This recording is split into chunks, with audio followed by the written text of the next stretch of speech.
I'm Sue Reynolds, your Camino Real Region Public Awareness Chair and member of Soroptimist International of Greater Santa Clarita Valley. To give you a bit of background, I'm a 2-year past president and a Laurel Society envoy donor. We won International Federation Awards in Public Awareness and Fundraising. We won the Governor's Award and the Membership Victory Trophy, having grown the club to an all-time high of over 90 members. We are a Dreamcatcher Club, recognized for our support of international Soroptimist missions. I've been selected to speak at the International Conference in Orlando late this summer. I'm a 25-year career coach, an executive speechwriter, and work for our high school district, and I've had my share of conflicts. Governor Dora has tasked me with discussing issues not necessarily comfortable, so shoot the messenger if you will, but I'm going to discuss our best behavior and allude to the lack thereof.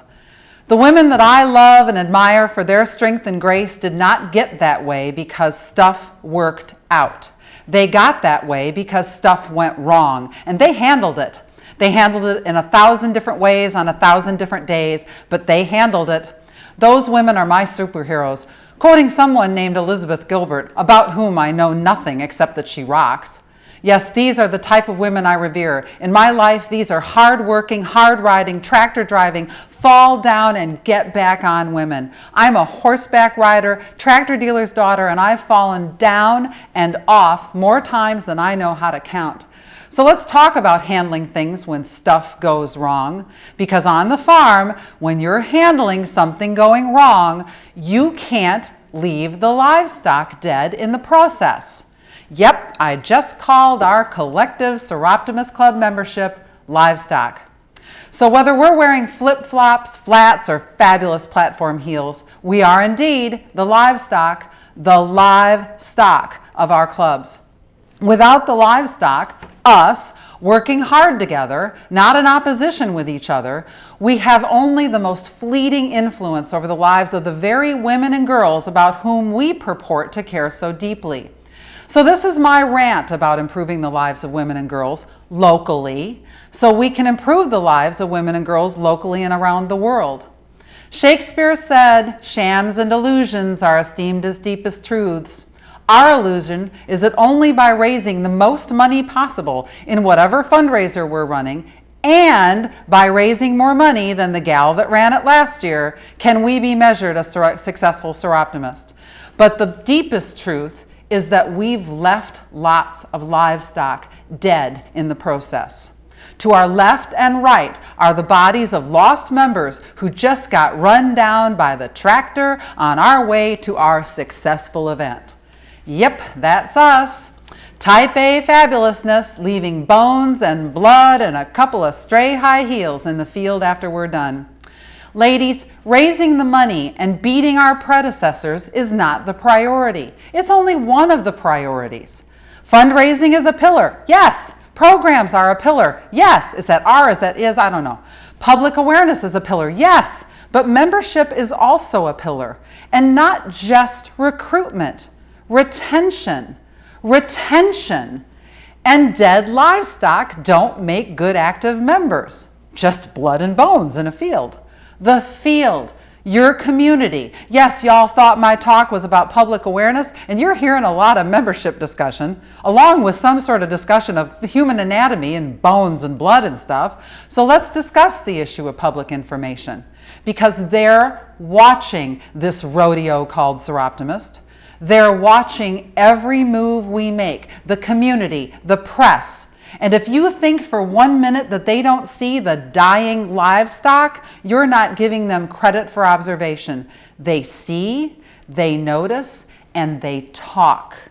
So when you run a great fundraiser, but leave the bodies of disenfranchised Soroptimists in your field of dreams, yes, they notice, and they talk. Your presidents have been provided a draft press release for your club to use to showcase our wonderfulness to your communities. You'll have not only the club photo taken here at the conference, but you'll also have the selfies and candids that you'll have taken across the weekend. Show your community the great work you're doing, but don't show them the bodies. No bodies, because you'll celebrate each other, not damage each other. As our speaker intoned yesterday, be nice or else. So ladies, I'm being super aggressive up here in my fabulous high heels, not suitable for tractors or rodeos. much less walking in the field. The heels would get stuck in the grass, right?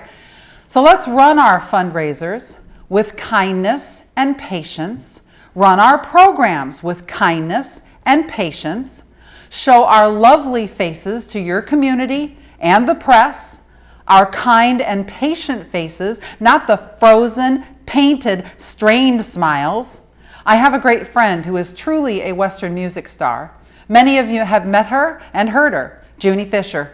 Junie says you can look at the photos of women and tell if they really like each other or not.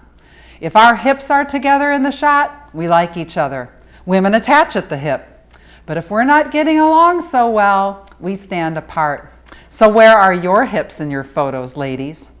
Recruit and retain our membership. We've got to maintain our elegance, our kindness, and our patience with each other, even in the face of stuff going wrong.